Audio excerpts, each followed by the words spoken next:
Well, summer can be a whirlwind of pool parties and barbecues and summer vacations, and it can be hard to slow down and capture all of those perfect picture memories this summer. But here to help us is photographer David Senteno. David, thank you for being here. You have a few tips for us to help us capture all of those perfect picture memories this summer. Yes, and thank you for having me, Emily. I really appreciate it. Yeah. Tip number one. Tip number one. Tip number one is to have your camera with you always. We have ours here. We do. We have our cameras with us. But what I would recommend is, especially if it's a family vacation, is having a smaller camera, a lightweight camera, so you can do the camera with you always. Yes. Because usually what happens is if you take something larger like the camera I have or the lens I have, it's too heavy to carry around with you. Yes. But the camera you have is a perfect recommendation with a small lens. You can capture the moments as they come up. Yeah. So your camera, I believe, is Sony series. We said A6000. A6000, which is a great series. You could also do something like a Canon M50.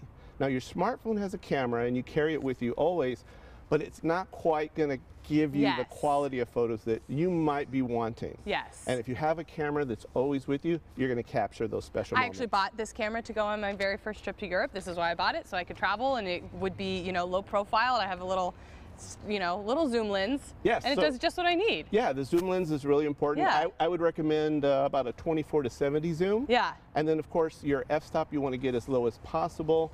The lower the f-stop, the more expensive the lens would be. Right. But somewhere around an f4 would be great for vacation, and it will be small just like that. Yes. Okay, so tip number one, have your camera with you. Always when you're on vacation, yes. Okay, what's tip number two? Tip number two is to remember that you want to tell a story. So location is great. If you're visiting the Eiffel Tower, you want to get a picture of the Eiffel Tower, the entire Eiffel Tower. But you also want to remember that people want to see your photos with what you did when you were on vacation, not just the locations. Okay. So you would want to make sure that you're telling the story of what you did, include your family members and people in the photos. It makes them more entertaining and engaging. Okay, so for like us here, we should have, you know, our account executive Fidel taking some wide shots of us, some close-ups of us chatting, and that's going to tell the story of us here doing this interview today. Exactly. So that way you have some different looks to what you're doing. So yeah, definitely he could actually take a picture of us together, probably a wide shot with the mural, something of us closer up, and then a detailed shot. Like say you're out to dinner, a detailed shot of the food, of the drink, of the restaurant, that adds that very specific touch to the story. And you see that a lot in filmmaking and movies as well. Which leads us into our next tip, which is how to tell the story. So how do we tell stories with pictures? So you want to change your perspective. So think about the movies, like I mentioned. They always start establishing shot, which is a wide shot. Then they go smaller, closer, and then a more detailed shot, just like we mentioned, but they also change perspective. Okay. So what I recommend as a tip for vacation photos is always take a minimum of 3 photos of the shot that you want. Okay. You want to hold your camera so that you're actually angled up high. Okay.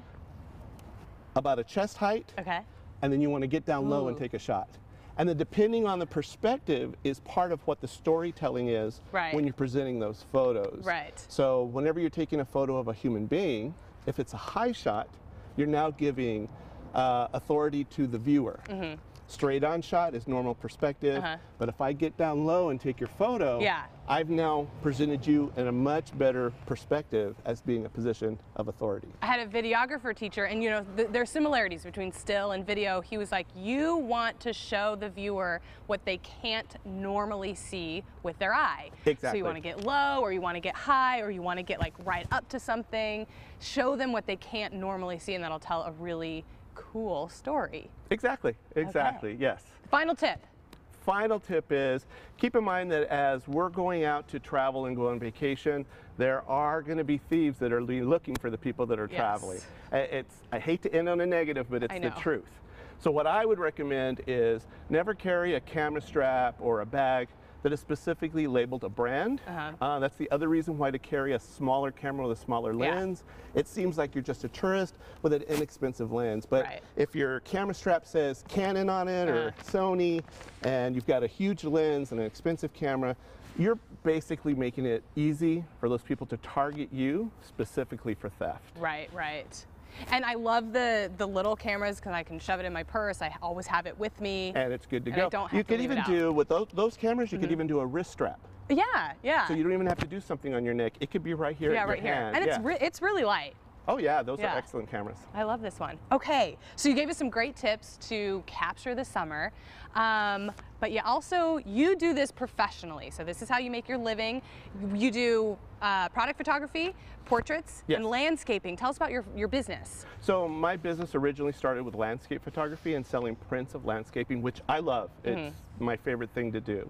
But ever since we went into quarantine with COVID, I started doing product photography. Okay. And as we came out, I started doing portrait photography. So I've hit those three. It's something that I enjoy. So if anyone, if any of the viewers have a product that they're looking to promote, or if they need portraits, kind of like cap and gown, graduation, that type of thing, I'm available for those as well. Okay, very cool. But you're venturing into video as well. You have a YouTube channel. I do have a YouTube channel. It's David Senteno Photography. There's travel videos, there's tips and tricks, and there's product reviews on that channel as well. So if you're a new photographer or even an amateur photographer, I do suggest products that are less expensive but do the job for you. And in fact, I plan on doing a longer video, a more detailed video about tips and tricks about vacation, about family vacation photos, and how you can improve them. So everything we covered here today, you'll go more in depth on your YouTube channel. What is the channel? It is David Senteno Photography. You can find me on YouTube there. I was on your YouTube channel. They're very, I want to click on all of them because they're very like colorful and they're, you know, short and great, and they give some great photography tips. So if people, you know, maybe they want their portrait taken, they want that senior photo, that dad and grad pic, how can they get in touch with David Senteno Photography? The best way to get a hold of me would be to either go to my website, which is David Senteno Photography at pixieset.com. Or you could go onto Instagram at David Senteno Photography and just direct message me there. And you can also see quite a few of my photos on my Instagram as well. Okay, very cool. I'm ready to capture summer. David, thank you so much for your tips. And stay right there because we have more Central Valley Today when we come back.